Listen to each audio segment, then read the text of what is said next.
Are you talking? I wasn't done. I was about to, but you just segued, so go ahead. No, we didn't segue yet. No, we didn't segue yet. Go. No, I was saying, Yeah, you was saying. yeah, I was saying, I was about to say if you had gave me an opportunity to say what I was going to say.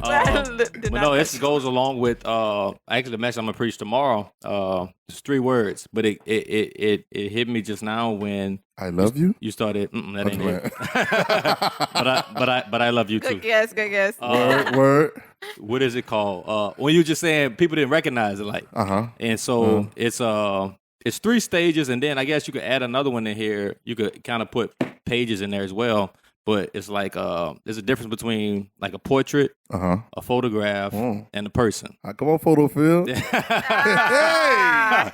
Hey. So like a portrait is based on someone's perspective of the person, and so it paints. So all 3 of us could paint different portraits. We could paint the same portrait. All three of us would paint it, but none of it look the same because we got different perspectives. Right? Different perspectives, right? Got it. And so now you can get an idea of what we're painting. It was like if we want to paint Danny, we'd be like, okay, that's Danny, right? And we kind of tell it's kind of Danny, right? But now if I show you a picture of Danny, that's a little bit more vivid. Yeah, it's clear. Yeah. Exactly. But if you get from the portrait to the photograph to the actual person, like she alive now. So you get a whole lot more understanding and life by the actual person because you actually talk, you actually understand. Right. So it's like you see a portrait, you kind of like.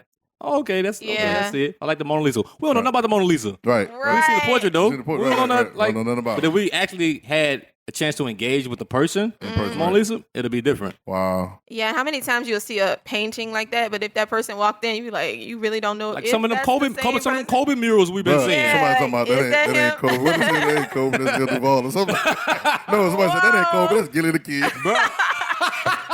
I be seeing these. I saw what it looked like, Gilly. Oh, bro. He said, man, that's Gilly the Kid, man. Bro, that's funny. On, but it's not the person, though. But it's not the person. Now that you're saying that, I'm seeing how people can become acquainted with the Bible, and it'll be the portrait. And then let's say they do see Jesus. You know what I'm saying?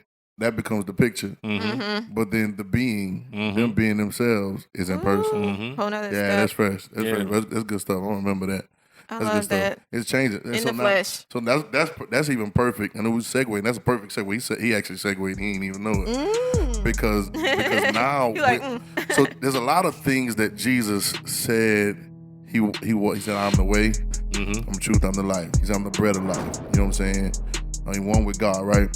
But it's one particular thing in Matthew 11 that he said, and it was a character that he said. So it wasn't really like a noun or a thing. It was like a character. And he says, "Come unto me, all that labor and heavy laden."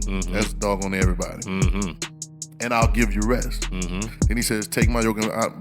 Pardon times, I won't break it down like I could. Take my yoke upon me. And then he says, "Learn of me," right? And he says, "Because I am meek and lowly in heart." Right? And then he said,